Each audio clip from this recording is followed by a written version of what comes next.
going through it with the city of Midland. Now, the mayor just put out, or the city of Midland just put out a flyer with some information. If you've been following my channel here on YouTube, you've seen a little bit with the community post and with my videos I've done about the city of Midland. I'll just start right here. We started going and investigating with the bond they had for Midland College.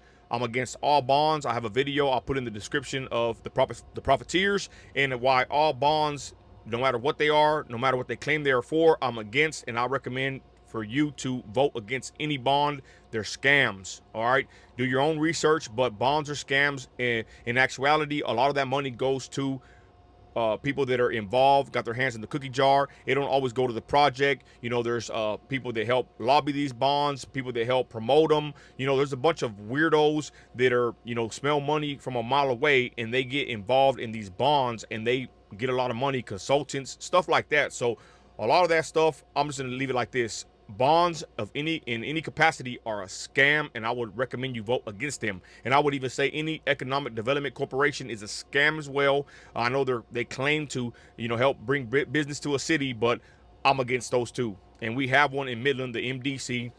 So I digress. We started watching the city of Midland whenever they had a Midland College bond, and we saw some correlation between the city and the college bond. They even wanted to do like a meeting or have some kind of situation where the city of Midland and the college were going to intermingle, and we called it out. It was a conflict of interest, because how are you going to have the citizens voting for something, and there you are with the city of Midland at the college? It was just a conflict of interest. Many agreed, and they actually stopped, and they didn't do the meeting.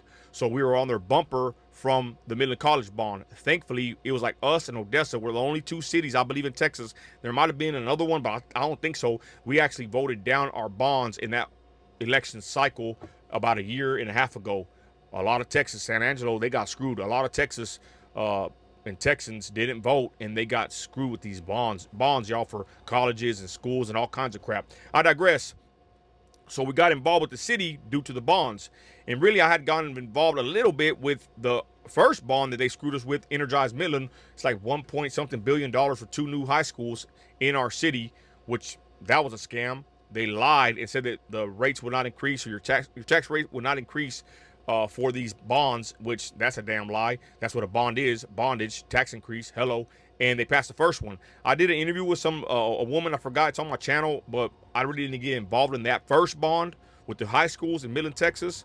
They even involved the Ranchland Hills Golf Course. That's a whole nother topic, but that was the first bond that I kind of heard of. The second one, sorry for rambling, y'all, was a Midland College bond, and that's one that I really got involved in, and we stopped that bond. Amen. But from there, we made a lot of enemies, and from there, we started to question our local city government. That's the whole point of this first 3 minutes of this video. Sorry for being long-winded, but it's all good. We started paying attention, and once we started doing that, we started getting involved in our city council meetings. Now, if you don't know how it works in the city, I'll explain it real quick. You have a district representative. Basically, we got, I think, 7 people on the board and the mayor. I think it's 7 votes total, 6 and then the mayor. But they represent districts. My district councilman is John Norman. In my opinion, he's worthless, you know, but I'll say that for another day. He represents the southeast side of Midland, kind of the hood, I would say the black and brown side of town, the east side and the south side. South side, let's go. He represents that district, District 2. And his run is going to be over in about a year and a half, and you never know. Maybe your boy might run for that position for my community. Anyway, so John Norman represents District 2, and there's other council members that represent different districts, basically sections of the city. And they, or at least in Midland, they represent these districts, and then the mayor is up there at the city council, and they vote on certain agenda items, and they have these meetings. And there's a Texas Opens Meetings Act, where if you have a city council, which usually every city has one, they have to follow these strict guidelines in order to vote for, against certain agenda items. They have to post them. I'm learning as I go, but anyways, the point is, the way it works is your councilmen represent districts. They represent the people they're supposed to. We're the bosses. Citizens, taxpayers are at the top. These council members and the mayor are supposed to represent, you know, the corporation, which we are the tax-paying citizens. This is our corporation, but it don't work like that at the end, right? And then they got the city manager, Tommy Gonzalez. Whole other situation. I'll probably do a video about him. Point is, your city has a council that has representatives that are supposed to represent your district that you vote in, and they're supposed to do the right thing with your tax-paying dollars. And in my opinion, Midland, Texas, our city, our leadership, our mayor, they are not doing the right thing with our money. So we started paying attention to these people. If you've seen some of my videos, they've gone viral when I go speak out at the council meetings.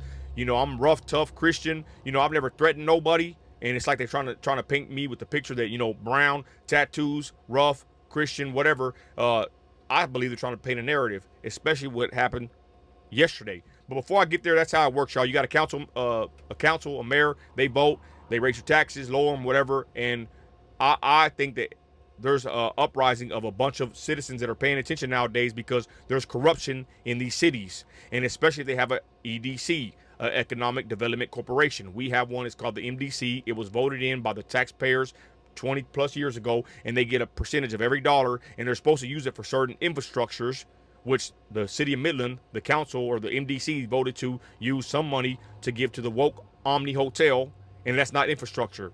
But because of a parking lot, they were able to somehow finagle a way to fund it. That's entertainment, y'all, and that's a hotel, a woke hotel. They gave a 10-year tax abatement to Costco, right? So anyways, the point is we're catching all this. That's how I'm learning all these terms and words, right?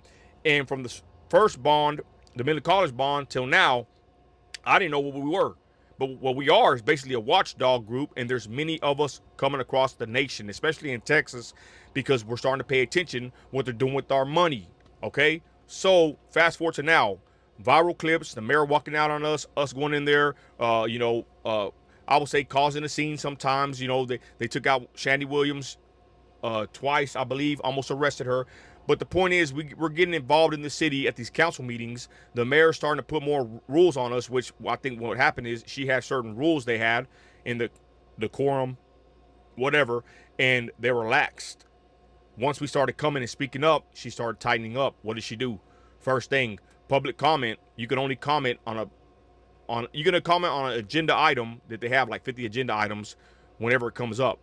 But a public comment, they put it at the end of the agenda items. We've been asking her to put them at the very beginning. We want to talk before they vote on this stuff. She didn't do it. But the point is, it was more lax at a certain time at these council meetings to where you could go in there late, sit in there, because it starts like at 10 in the morning. We've been in there since till 2 o'clock, 1 o'clock, you know. But it was at a point when we first started going, you could just sign a card while you're waiting to speak on any agenda item or to speak for the public comment, which is your 3 minutes to speak and say whatever you want at the designated time. Well, lo and behold, we started coming, and she made it a strict rule where you had to be there at 10 o'clock to sign that paper, and if you didn't, you're out of luck. You ain't gonna talk. That was the first sign that she didn't like what we were doing. Then she went on the public radio, on a radio station, and slandered me. I put the video out, said that I need to be stopped. My microphone needs to be taken away. I'm pushing hate, which I don't believe in hate speech. I believe in free speech. Amen. But she went on there, slandered me. All I did was point out the connection she has with Shahid Anwar, a Pakistani-born oil tycoon that gave her $50,000 for her campaign. He gave millions of dollars to Abbott. That's a whole nother video that I did videos on, a whole subject I did videos on as well. Point is, they're not happy with us pointing things out. Yesterday, whole point of this video, my bad, 8 minutes and 20 seconds here. Yesterday, the city of Midland released a guideline on they're going to start wanding people, searching them, having some more extra security at the city council meeting. And I could go on and on with what's happening here, y'all, but I honestly feel this is a way to intimidate the public from even going and speaking, in my opinion. And if you think about it, they want you to be there at 9:15 to check in and get searched at a public building that we pay for in order for the meeting to start at 10, and you got to wait for public comment to speak on what you want to talk about at the end. So you might get there at 9:15 in the morning, get searched, whatever, I don't know, cavity search, I don't know what it's going to entail, and then you might not leave till 1, 2 o'clock at that point.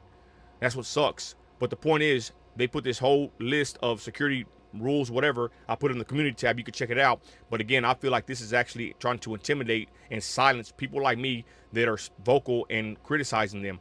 You can criticize your local government. Don't let people like Lori Blong take your voice away. But that's why I want to make this video real quick, y'all. We are getting to it with the city of Midland. They have a meeting Tuesday, and they just put out the post saying that they're going to have extra detail and security detail, should I say, and it's going to get pretty interesting, you know, coming up this next Tuesday. And for the record, I've never threatened nobody. I've never made a post threatening anyone. And this lying mayor has been on the radio saying that I was slandering her when all I did was tell the truth.